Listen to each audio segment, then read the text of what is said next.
Assalamualaikum warahmatullahi wabarakatuh. Perkenalkan, kami dari kelompok 13. Di sini kami akan menjelaskan materi tentang perencanaan dan pengendalian.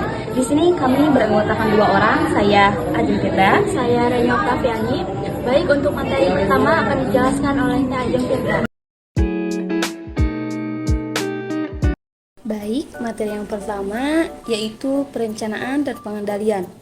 Merupakan fungsi manajemen yang sangat penting karena keduanya tidak dapat dipisahkan. Keduanya ini membentuk proses yang saling terkait. Pengendalian tanpa perencanaan tidak akan berarti karena tidak ada tindak lanjut untuk mengidentifikasi apakah rencana organisasi telah dicapai atau belum. Perencanaan tanpa pengendalian juga tidak akan berarti karena tidak akan ada target atau rencana yang digunakan sebagai pembanding. Selanjutnya yaitu ada tahapan perencanaan dan pengendalian. Menurut Jones and Van de Blury pada tahun 1996 menjelaskan tahapan ini dibagi menjadi 5 bagian. Yang pertama ada perencanaan tujuan dan sasaran dasar. Tahapan ini merupakan langkah utama dalam perencanaan untuk menetapkan arah dan tujuan organisasi tersebut akan dibawa kemana. Yang kedua ada perencanaan operasional, yaitu merupakan rincian kegiatan untuk mencapai suatu tujuan organisasi. Yang ketiga ada penganggaran, yaitu untuk mengalokasikan dan mendistribusikan sumber daya secara ekonomis dan efisien. Yang keempat ada pengendalian dan pengukuran, yaitu untuk mengawasi pelaksanaan kegiatan dalam mendeteksi terjadinya kecurangan dan untuk mengevaluasi kinerja melalui pengukuran. Yang kelima ada pelaporan, analisis, dan umpan balik. Pelaporan adalah untuk menyampaikan hasil kegiatan tersebut apakah sudah sesuai atau belum. Yang kedua ada analisis, yaitu untuk memastikan keakuratan laporan tersebut. Dan selanjutnya ada umpan balik, yaitu untuk perbaikan ketika terjadinya kesalahan. Yang selanjutnya yaitu hubungan antara perencanaan dan pengendalian. Perencanaan dan pengendalian saling terkait dan saling mendukung satu sama lain. Perencanaan melihat ke depan, sedangkan pengendalian melihat ke belakang. Dan perbandingannya dilakukan atau digunakan untuk penyesuaian. Baik, untuk materi selanjutnya yaitu ada bagan yang menunjukkan hubungan antara perencanaan, hasil, dan perbandingan. Di sini terdapat bagan perencanaan dari mulai rencana strategis, tujuan jangka panjang, tujuan jangka pendek, rencana jangka pendek, dilanjut dengan anggaran dan umpan balik. Dilanjutkan di sini ada bagan pengendalian, yaitu dari mulai pengawasan dari seluruh aktivitas aktual, dilanjut dengan perbandingan antara aktual dengan yang direncanakan. Baik, yang selanjutnya yaitu perencanaan. Perencanaan ini, inti dari proses manajemen adalah pengambilan keputusan. Dasar dari pembagian proses manajemen ini terdapat 2, yaitu yang pertama, perencanaan yang menetapkan sasaran untuk mencapainya. Apakah sih yang akan dikehendaki dan bagaimana sih untuk memperolehnya? Yang kedua ada pengendalian, merupakan tindakan dan evaluasi atau implementasi dari perencanaan agar tujuan dicapai secara optimal. Yang selanjutnya itu ada pengendalian. Pengendalian ini adalah pengawasan untuk memastikan strategi mencapai tujuan organisasi secara ekonomis, efisien, efektif. Dan akuntansi manajemen memiliki peran yang sangat penting dan peran utama dalam pengendalian organisasi. Oke, untuk selanjutnya di sini ada tipe pengendalian manajemen. Di sini terdapat 3 poin. Yang pertama ada pengendalian preventif atau preventive control. Pengendalian manajemen ini terkait dengan perumusan dan perencanaan strategi yang dijabarkan dalam bentuk program-program. Yang kedua terdapat pengendalian operasional atau operational control. Pengendalian manajemen ini terkait dengan pengawasan pelaksanaan program yang telah ditetapkan melalui alat berupa anggaran. Yang ketiga, terdapat pengendalian kinerja. Pada tahap ini, pengendalian manajemen berupa analisis evaluasi kinerja berdasarkan tolak ukur kinerja yang telah ditetapkan. Oke, yang selanjutnya yaitu ada struktur pengendalian manajemen.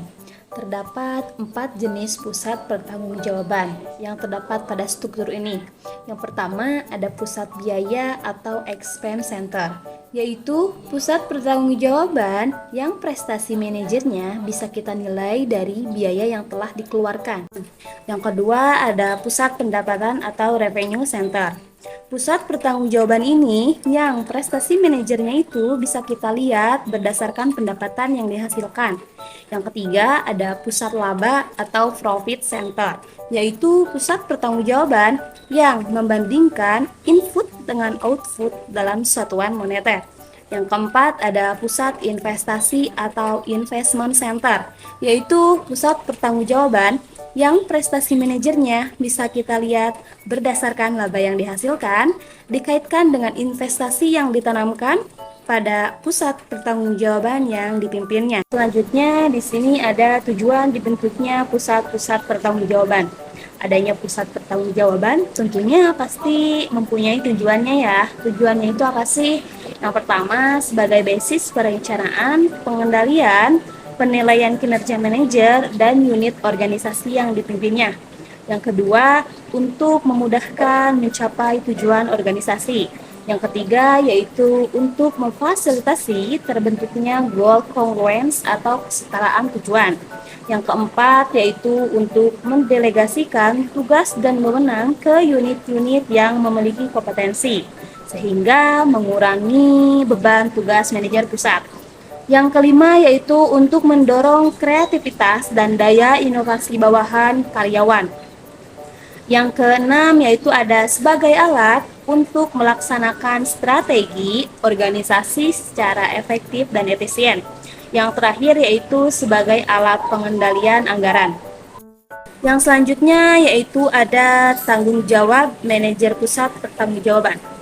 Sebagai seorang manajer pusat pertanggungjawaban, tentunya mereka juga mempunyai tanggung jawab tersendiri. Tanggung jawabnya itu apa sih? Yaitu untuk menciptakan hubungan yang optimal antara sumber daya input dengan yang digunakan, dengan output yang dihasilkan dikaitkan dengan target kinerja. Input diukur dengan jumlah sumber daya yang digunakan, sedangkan output diukur dengan jumlah produk atau yang dihasilkan. Selanjutnya yaitu ada manajemen dengan pengecualian atau manajemen by exception. Konsep atau kebijakan di mana manajemen menghabiskan waktunya untuk melakukan penyelidikan atau investigasi keadaan di mana hasil yang sesungguhnya berbeda dengan hasil yang direncanakan. Perhatian dan usaha para eksekutif dipusatkan pada penyimpangan hasil-hasil terhadap apa yang diharapkan, dan bahwa sistem informasi harus menyoroti bidang-bidang yang memerlukan pemeriksaan. Baik, mungkin itu yang dapat saya sampaikan. Untuk materi selanjutnya akan dilanjutkan oleh rekan saya yaitu Reni Oktaviani. Kepadanya saya persilahkan. Baik, terima kasih kepada Teh Ajeng yang telah memaparkan beberapa materi sebelumnya. Di sini saya akan melanjutkan. Selanjutnya ada materi tentang manajemen dengan tujuan atau manajemen by objective. Sistem penilaian kinerja yang memiliki beberapa karakteristik.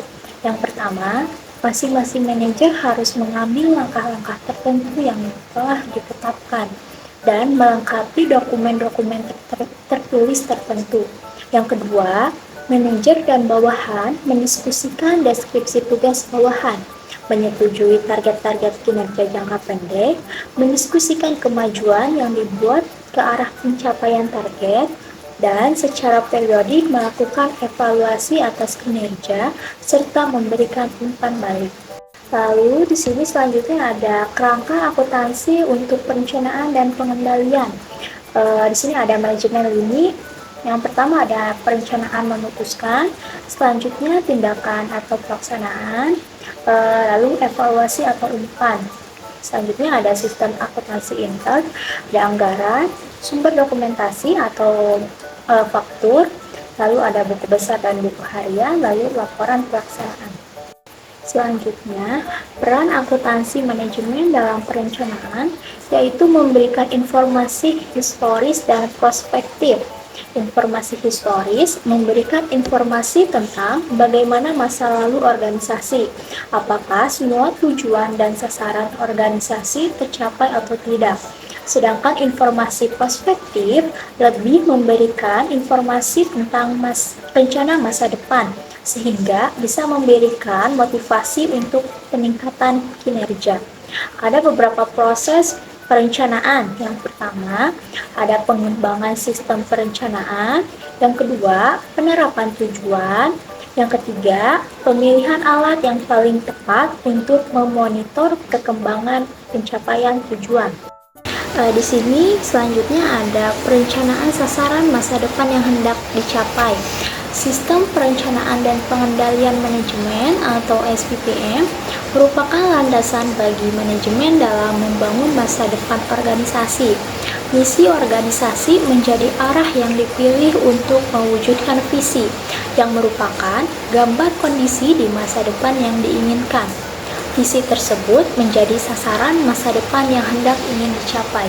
SPPM menjadi suatu sistem perencanaan yang melibatkan pemilihan misi, perencanaan kegiatan, implementasi, dan pemantauan pelaksanaan rencana untuk mencapai sasaran masa depan organisasi. Baik, selanjutnya perencanaan sasaran masa depan yang hendak dicapai dan perencanaan kegiatan untuk mencapai sasaran organisasi terdapat 4 langkah utama. Yang pertama, ada perumusan strategi atau strategi formulation. Yang kedua, perencanaan strategi atau strategic planning. Yang ketiga, penyusunan program atau programming. Yang keempat, penyusunan anggaran atau budgeting. Keempat langkah utama perencanaan tersebut dilaksanakan secara bersistem dan seringkali disebut dengan sistem perencanaan bisnis menyeluruh atau Total Business Planning System. Untuk selanjutnya ada pentingnya SPPM dalam pengelolaan perusahaan. Untuk menjadikan perusahaan sebagai institusi pencipta kekayaan, perusahaan perlu melaksanakan 3 kegiatan utama. Yang pertama, mendesain produk dan jasa yang sesuai dengan kebutuhan customer. Yang kedua, memproduksi produksi dan jasa tersebut secara cost efektif.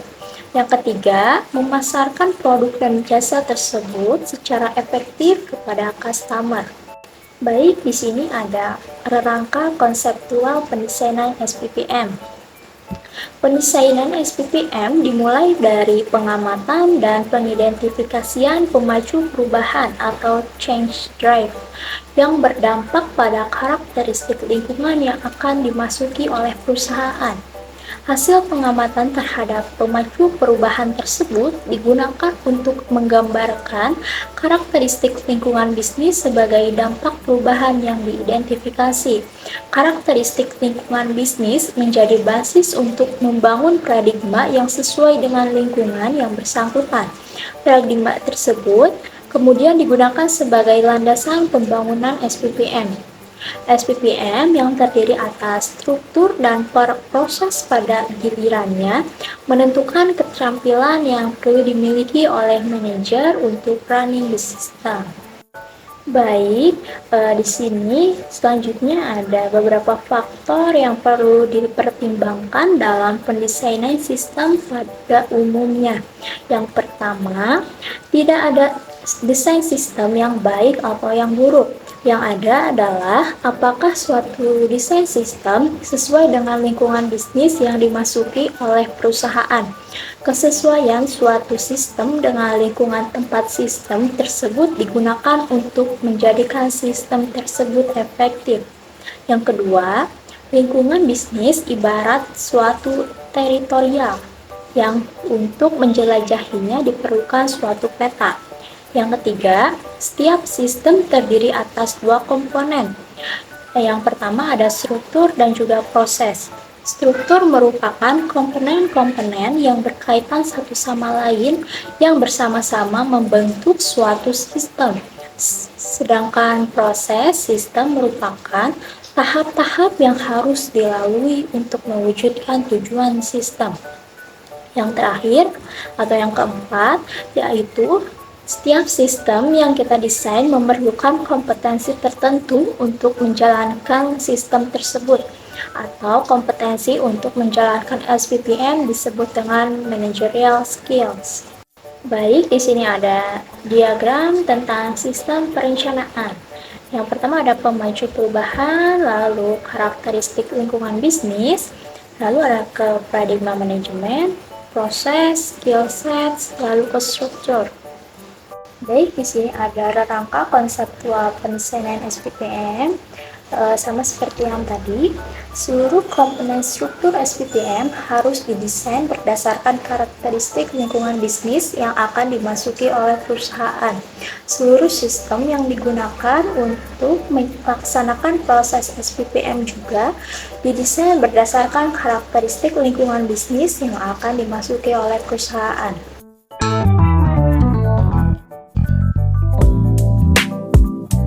Baik, kesimpulannya yaitu akuntansi berperan dalam memberikan informasi historis dan perspektif untuk mendukung proses perencanaan dan pengendalian.